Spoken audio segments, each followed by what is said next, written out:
미국 대선 개표가 이틀째 진행 중인 가운데 민주당 바이든 후보가 주요 경합주를 차지하며 당선 가능성이 커졌습니다. 지금까지의 개표 결과와 이 시각 개표 상황 알아봅니다. 바이든 후보는 당선에 필요한 선거인단 확보가 충분할 만큼 이기고 있다며 승리를 확신했습니다. 트럼프 대통령은 미시간 등 3개 주에 개표 중단 소송을 내고 위스콘신주에서 재검표를 요구했습니다. 월성 1호기 경제성 평가 조작 의혹 사건과 관련해 검찰이 산업통상자원부와 한국수력원자력을 압수수색했습니다. 검찰은 윤석열 총장 부인 관련 의혹 사건을 배당하고 본격 수사에 착수했습니다. 탄소를 적게 배출하는 제품을 인증하는 저탄소 인증 제도가 시행된 지 10년 가까이 지났지만 기업 참여도가 낮은 실정입니다. 저조한 인지도에 소비자마저 외면하고 있습니다. 직장과 체육시설 등 일상 공간에서 코로나19 확진자가 잇따라 나오면서 신규 확진자가 이틀째 3자릿수를 기록했습니다. 방역당국은 코로나19와 독감을 동시에 진단하는 도구를 최대한 빨리 도입하기로 했습니다.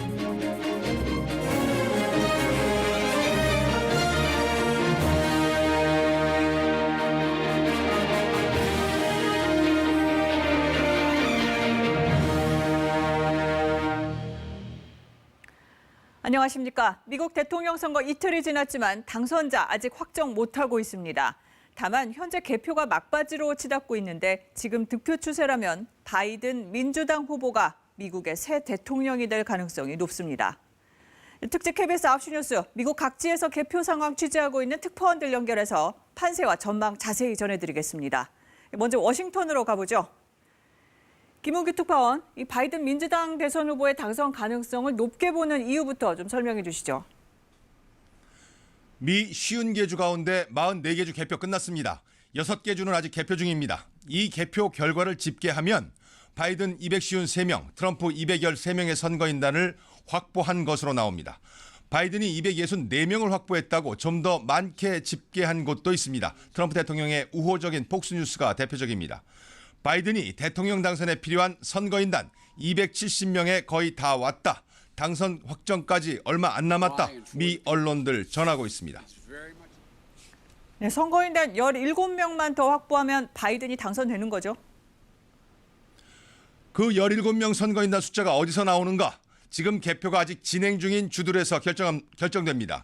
개표 중인 6개 주 가운데 애리조나와 네바다주에서 바이든 후보 간발의 차로 앞서고 있습니다. 애리조나주와 네바다주의 선거인단 합치면 딱 17명입니다. 바이든 여기서 이기면 다른 주 볼 것 없이 대통령 당선 필요한 270명 확보입니다. 네, 이렇게 바이든의 당선 가능성을 조심스레 점치고 있지만 신중할 수밖에 없는 이유 뭡니까? 있습니다. 현재 이기고 있지만 말씀드린 대로 간발의 차만 나기 때문입니다. 네바다주 불과 0.6%포인트 차입니다. 애리조나주 2.4%포인트 차입니다. 미 방송 신문 바이든이 선거인단 270명 확보에 가까워지고 있다라는 제목의 기사 내보내고 있습니다. 신중합니다.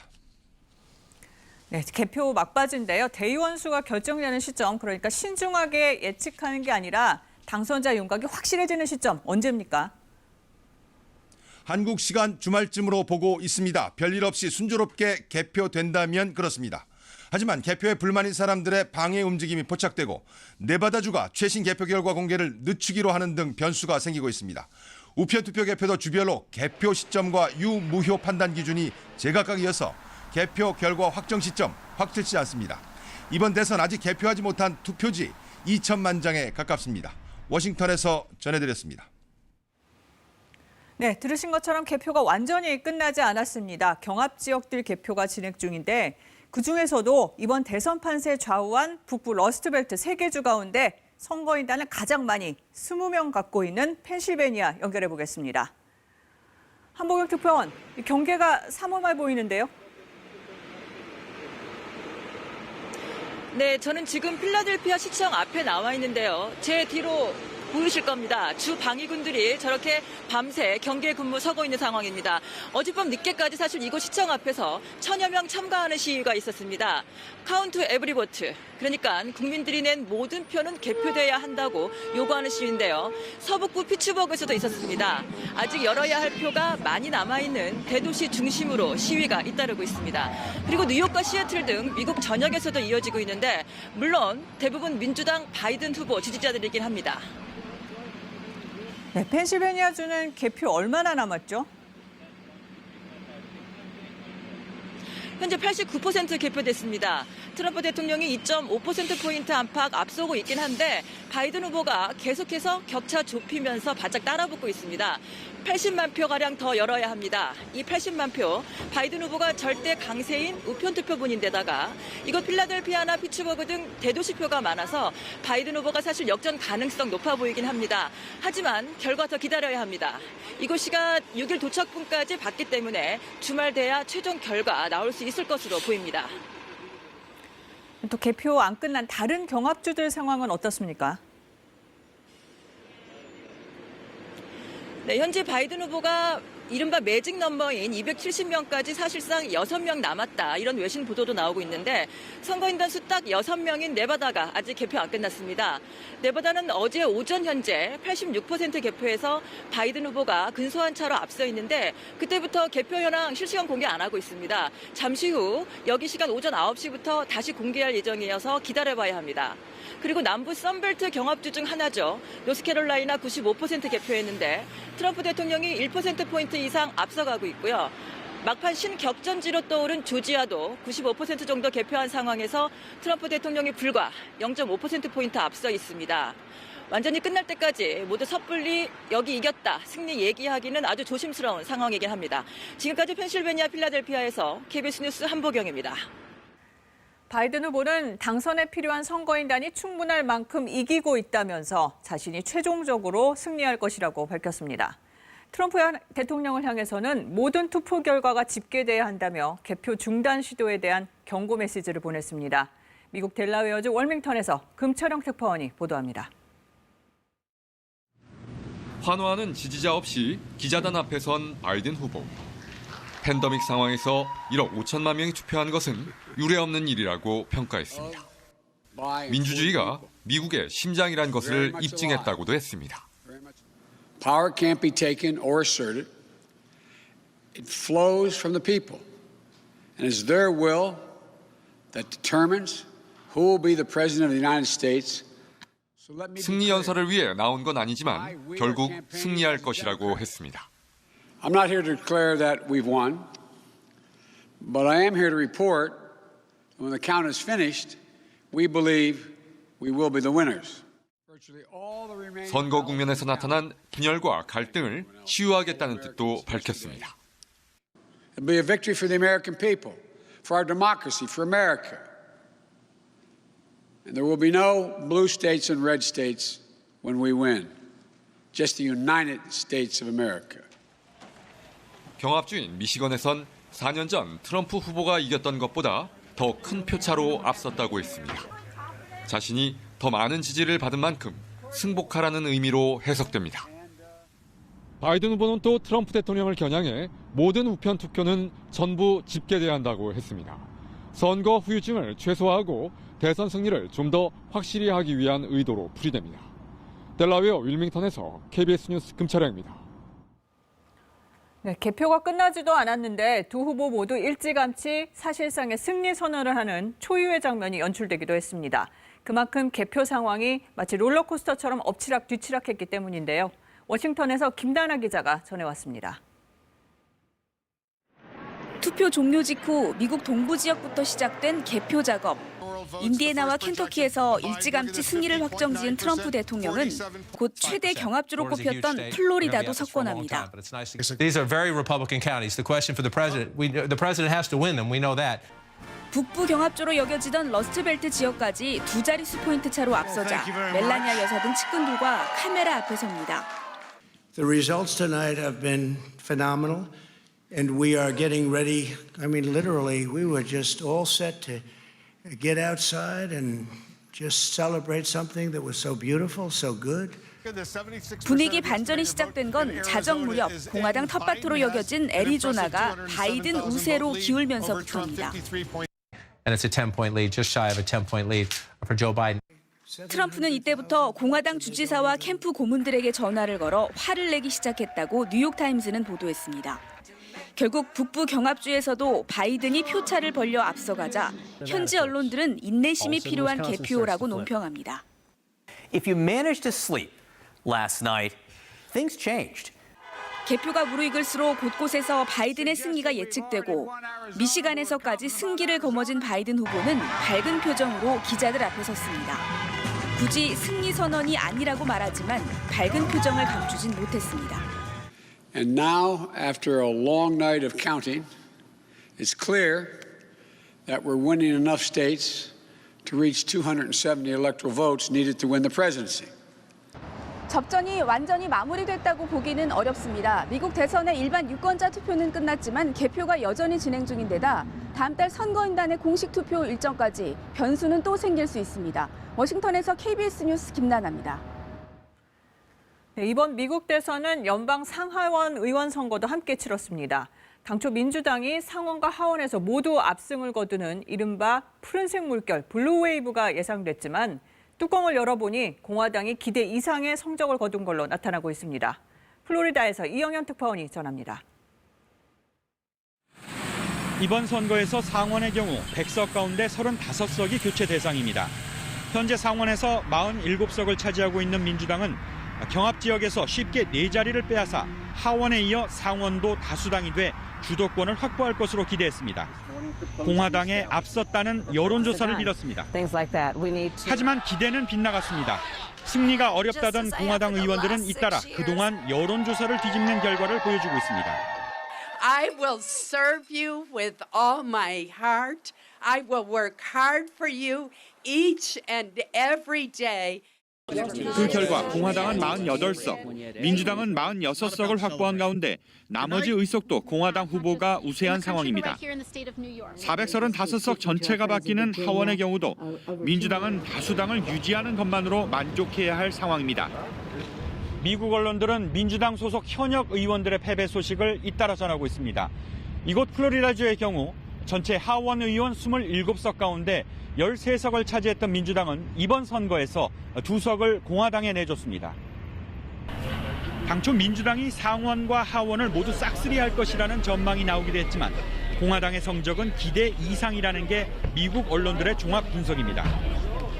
이런 가운데 한국계 여성이 첫 연방 하원 의원에 당선됐습니다. 주인공은 워싱턴주 메릴린 스트릭랜드 의원으로 첫 동양계이자 흑인 여성으로 타코마 시의원과 시장을 지냈습니다. 뉴저지주에서는 앤디 김 하원 의원이 재선에 성공했습니다. 플로리다에서 KBS 뉴스 이영현입니다. 네, 결국 중요한 건 미국 대선 결과가 우리에게 어떤 영향을 미치냐는 건데요. 청와대는 오늘 대통령 주재로 NSC와 외교안보 관계 장관 회의를 잇따라 열고 여러 시나리오에 대비하고 있습니다. 청와대 연결해 보겠습니다. 홍성희 기자, 오늘 회의에서 어떤 얘기들이 나왔습니까?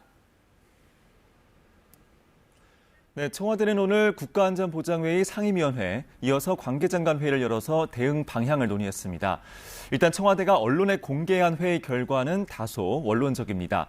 한미관계 발전과 한반도 평화 프로세스 진전을 위한 노력에 공백이 없도록 미국과 협력하겠다.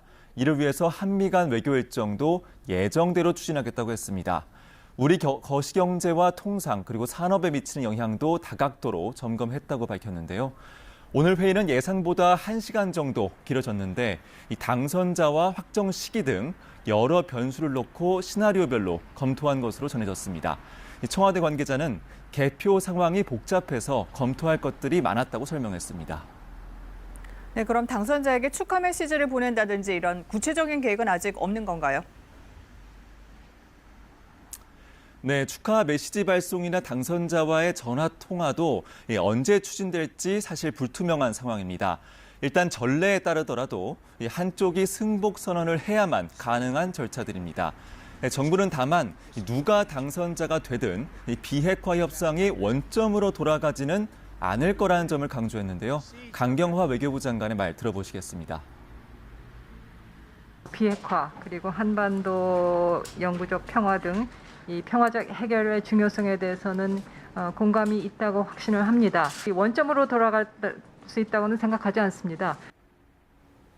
네, 강경화 장관 이번 주말 미국에 가죠. 누굴 만나는 겁니까? 네, 이번 방미는 미국 폼페이오 국무장관의 초청으로 이루어졌습니다. 한반도 비핵화와 한미 동맹 현안에 대해서 협의할 예정인데 이 트럼프 행정부 임기가 남은 만큼 이 정부 간 협의는 계속돼야 한다는 겁니다. 그러나 대선 결과에 따라서는 이 바이든 캠프나 민주당 인사들과의 접촉에 더 관심이 쏠릴 수 있는데요. 강 장관은 워싱턴 조야 인사들을 두루 만나서 이 대선 뒤에 현지 동향을 파악한다는 방침입니다. 지금까지 청와대에서 전해드렸습니다.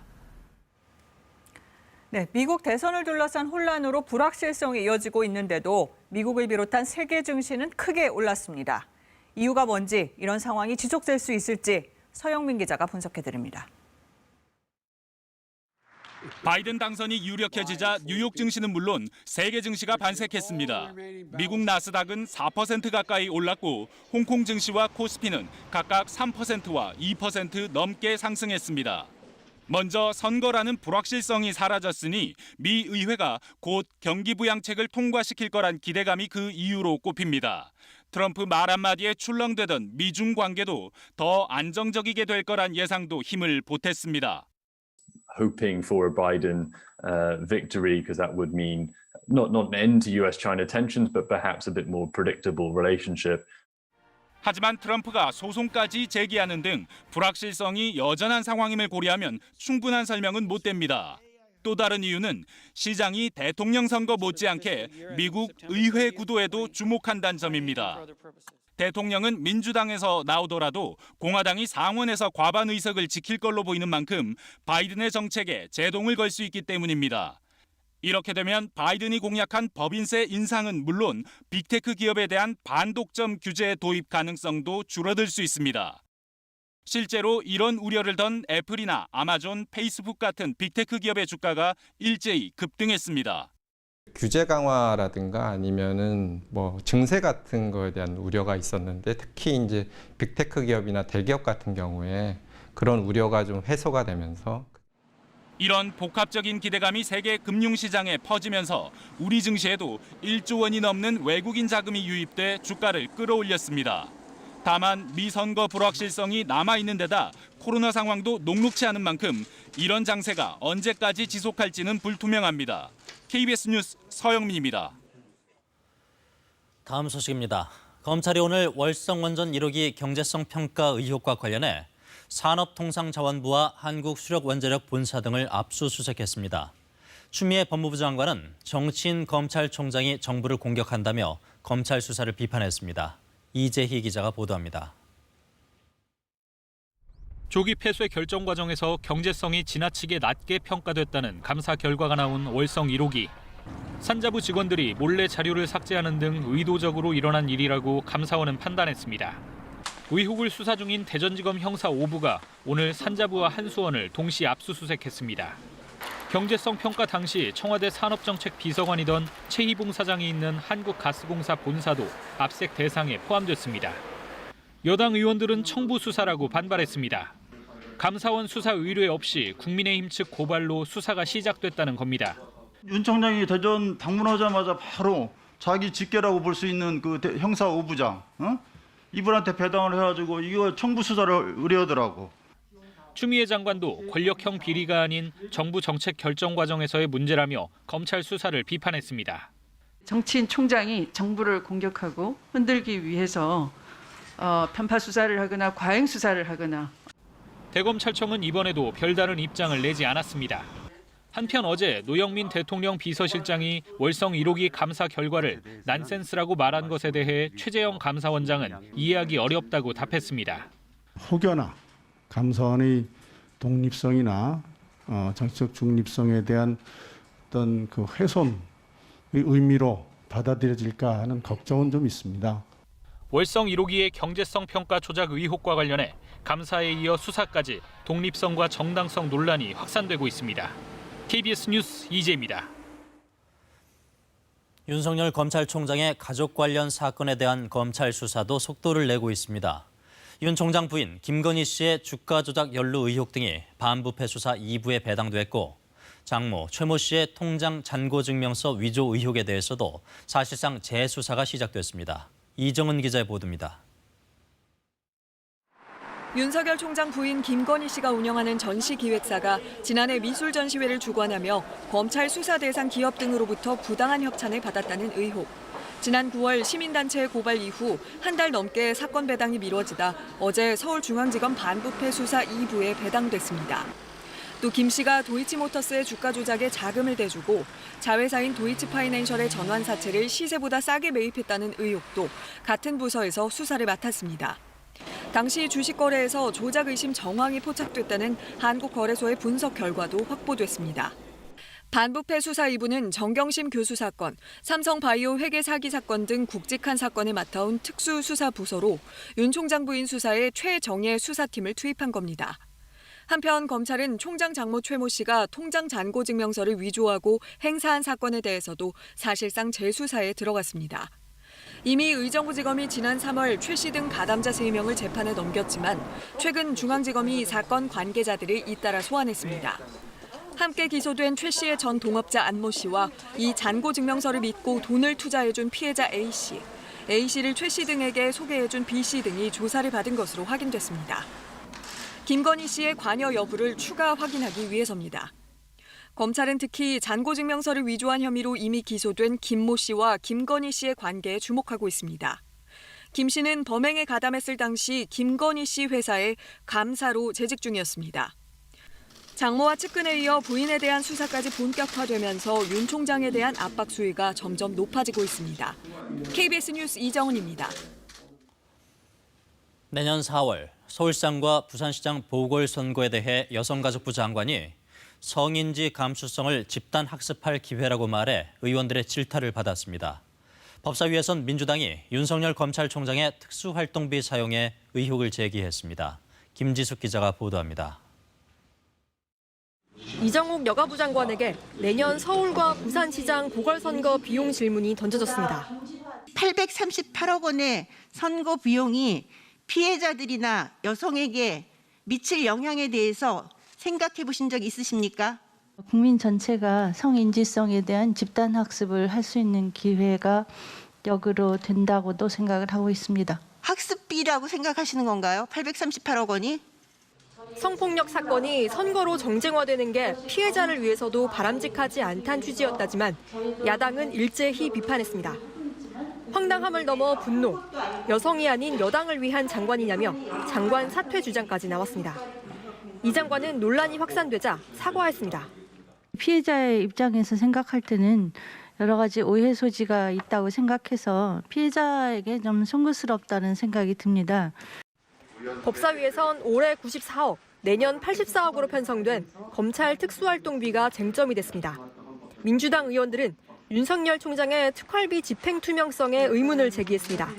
확인이 안 되는 84억을 자기 마음대로 쓰면 정치 자금으로 활용해도 전혀 알 수 없는 것 아닙니까? 서울중앙지검에서는 최근까지 특활비가 지급된 사실이 없어서 상당히 수사팀 애로를 겪는다 하는 얘기도. 국민의힘은 소문으로 윤 총장을 공격한다고 반박했습니다. 확인한 바에 의하면은 이미 특활비 다 내려가고 있어요. 결국 법사위는 대검찰청을 포함해 법무부와 감사원 등 소관기관들의 특수활동비에 대해 문서 검증을 하기로 의결했습니다. KBS 뉴스 김지숙입니다.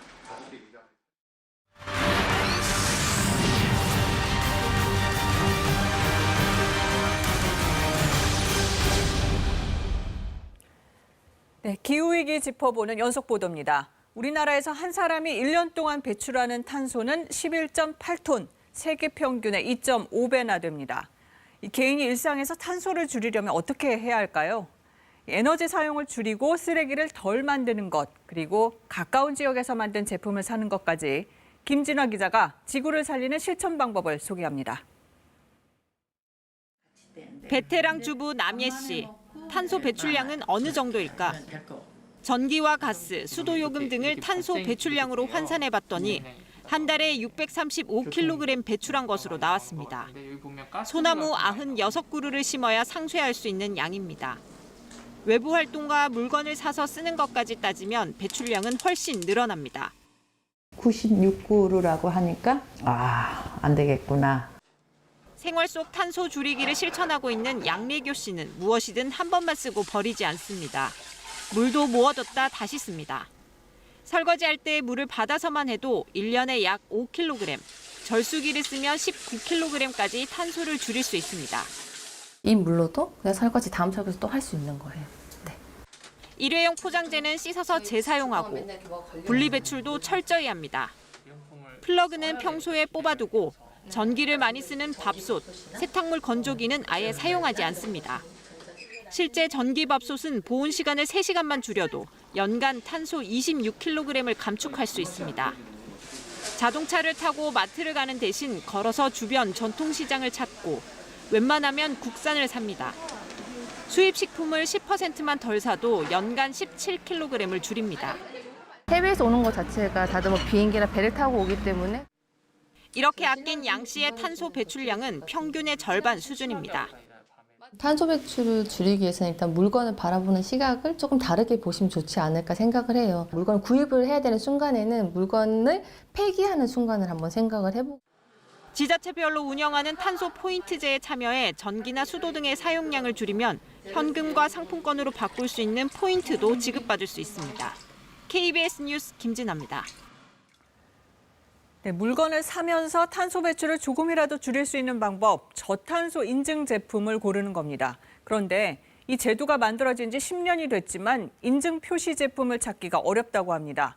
왜 그런지 이호준 기자가 취재했습니다.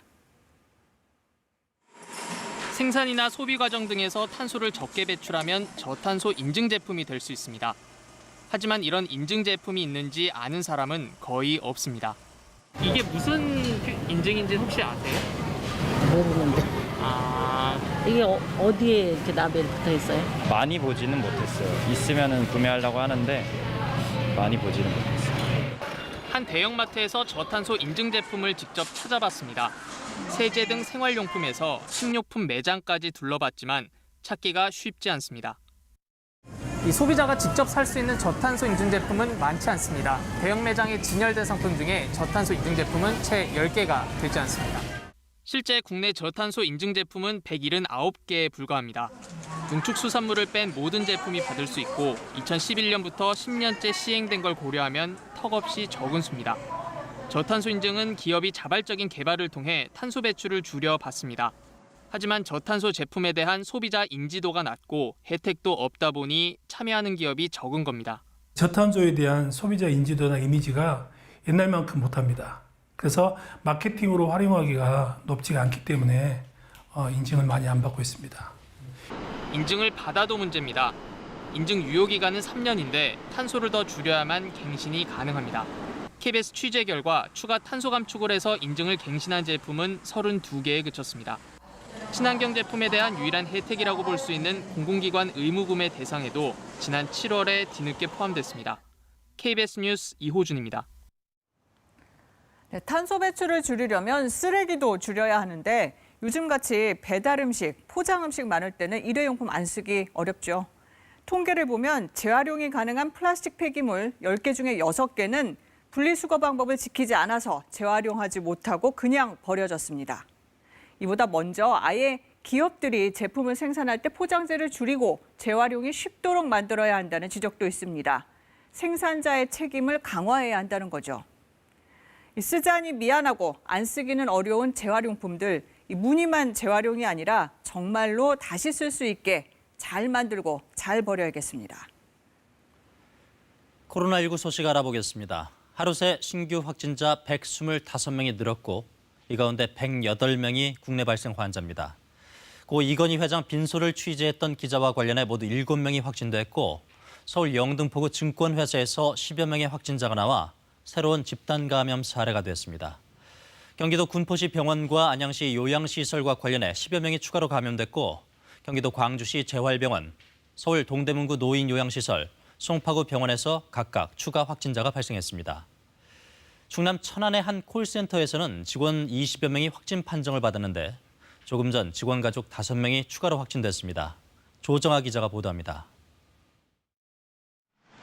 충남 천안의 신한카드생명 콜센터가 입주해 있는 건물입니다.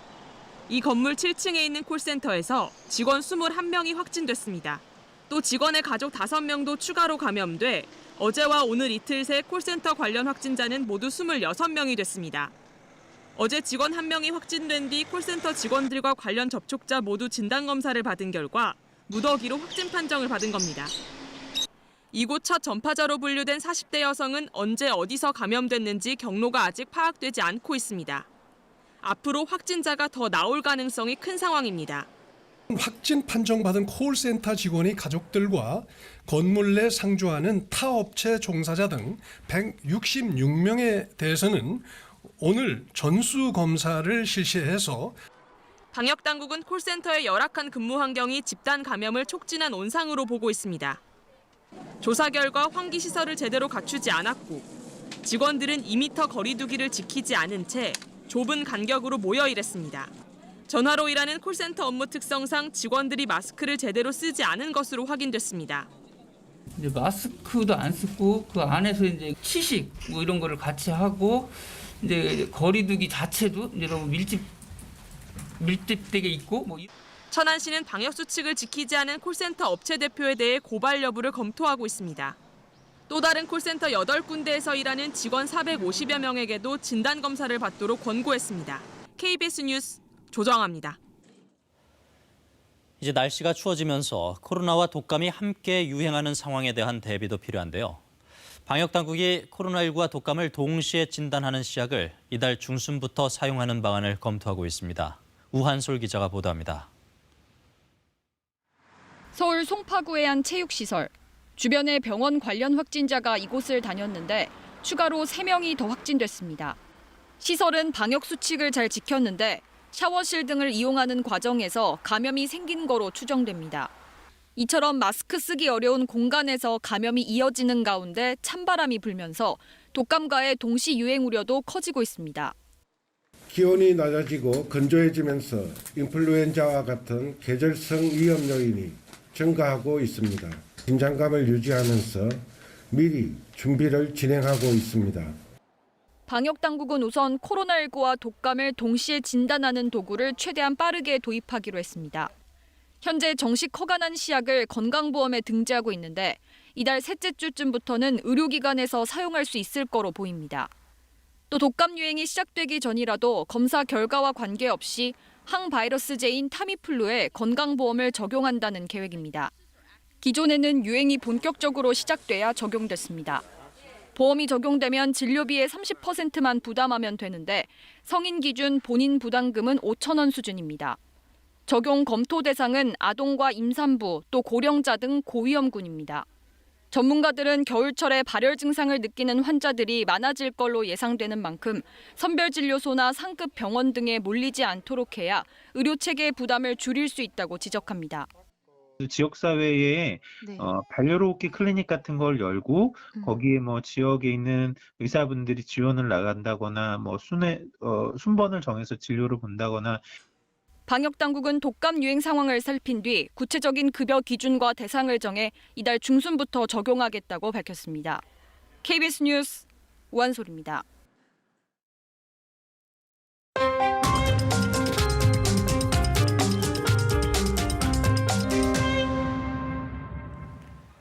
지난 일주일 일하다 숨진 노동자 현황입니다. 노동건강연대와 KBS가 집계한 결과 모두 25명입니다.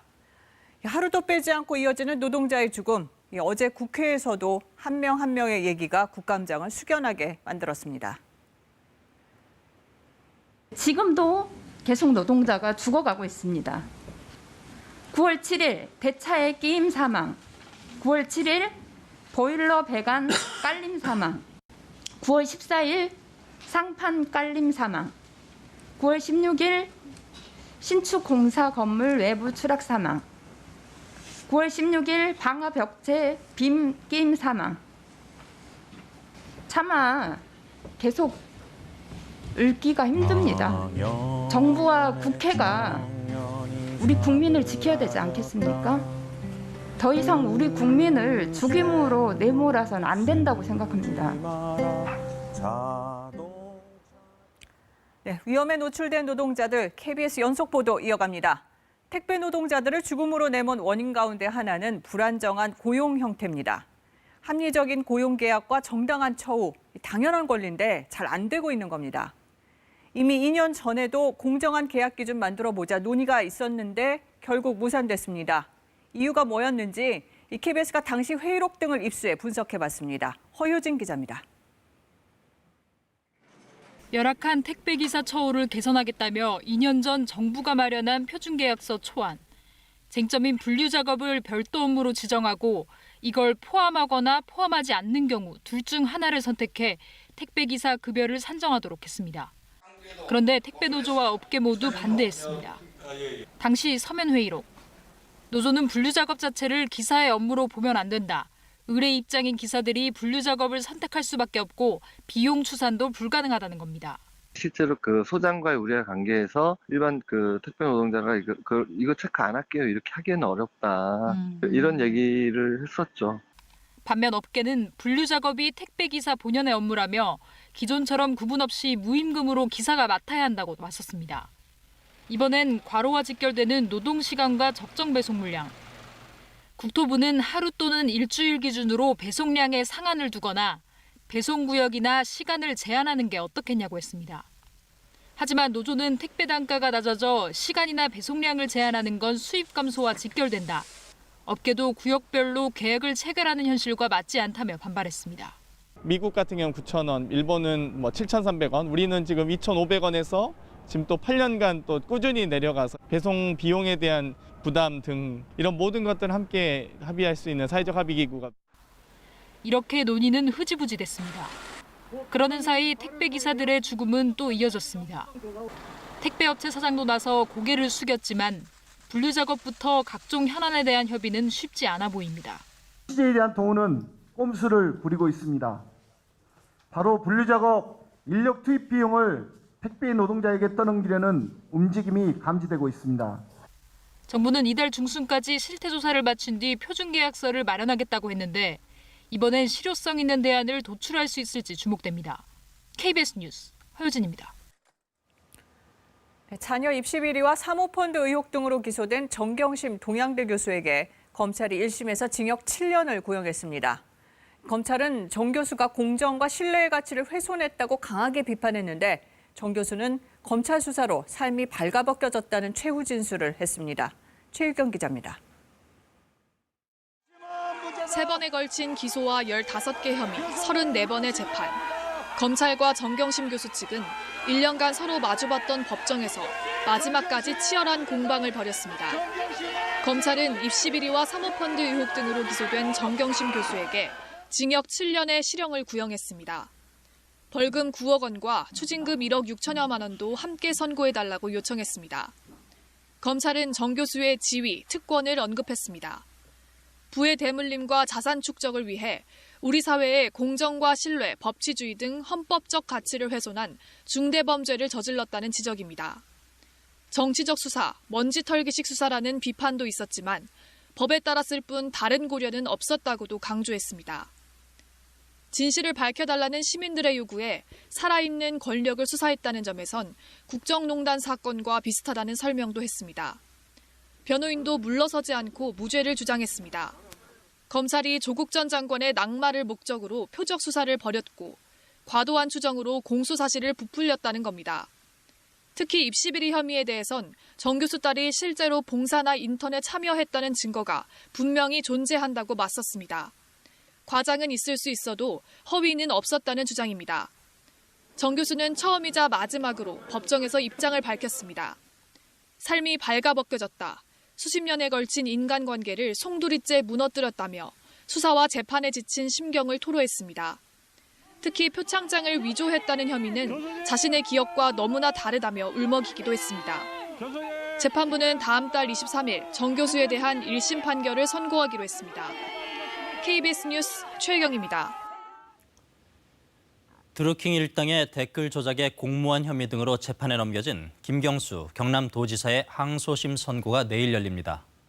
1심 판결이 나온 지 1년 9개월여 만인데요. 1심에선 댓글 조작으로 포털의 업무를 방해한 혐의에는 징역 2년의 실형을, 선거운동과 관련해 일본 센다이 총영사직을 드루킹 측에 제안한 공직선거법 위반 혐의에는 징역 10개월에 집행유예 2년을 선고했습니다. 이 재판이 특히 주목받는 건 결과가 낳을 정치적 파장 때문입니다. 내년 4월 재보궐선거를 앞두고 대통령 최측근 도지사의 유무죄 여부는 민심의 변수가 될 수 있습니다.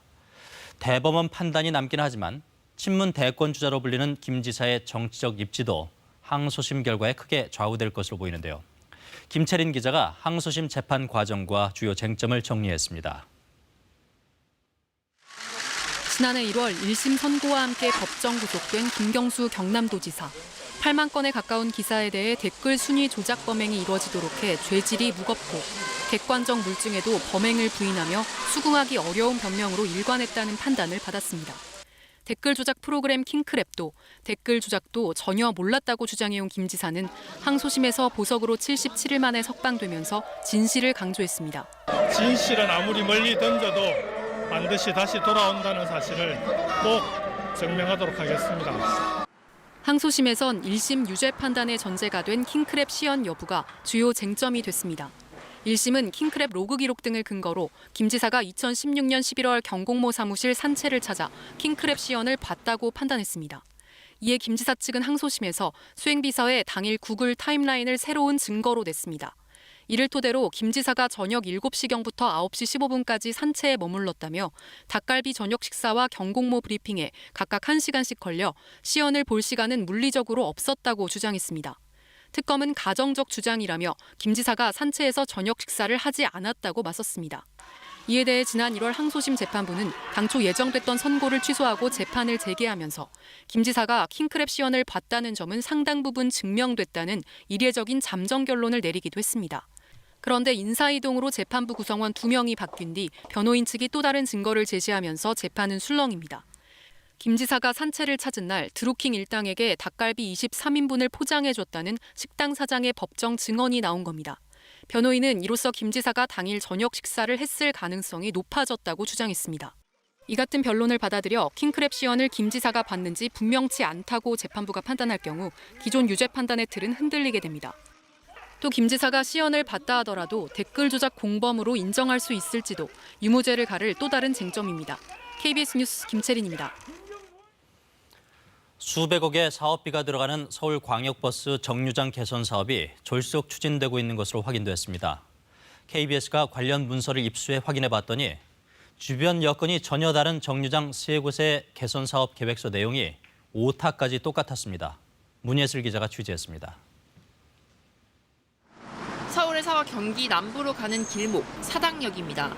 서울시는 올해 이곳과 강변역, 당산역 부근에 광역버스 정류장을 만드는 사업을 추진하기로 했습니다. 각각 100억 원의 예산이 책정됐습니다.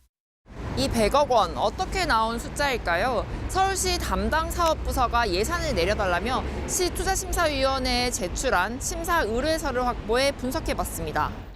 토목과 건축, 설비공사 등 7가지 항목의 세부 비용이 적혀 있는데 3곳 정류장에 드는 비용이 숫자 하나까지 모두 똑같습니다.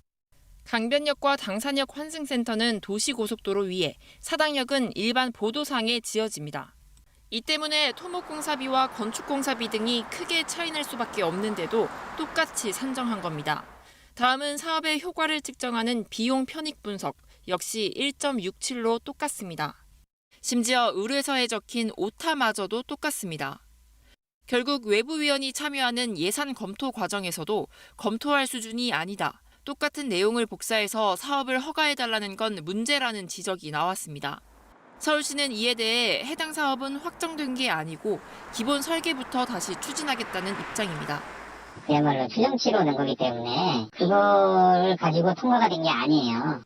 하지만 취재 결과 이미 기본 설계는 물론 구체적인 실시 설계까지 용역 공고를 낸 것으로 확인됐습니다.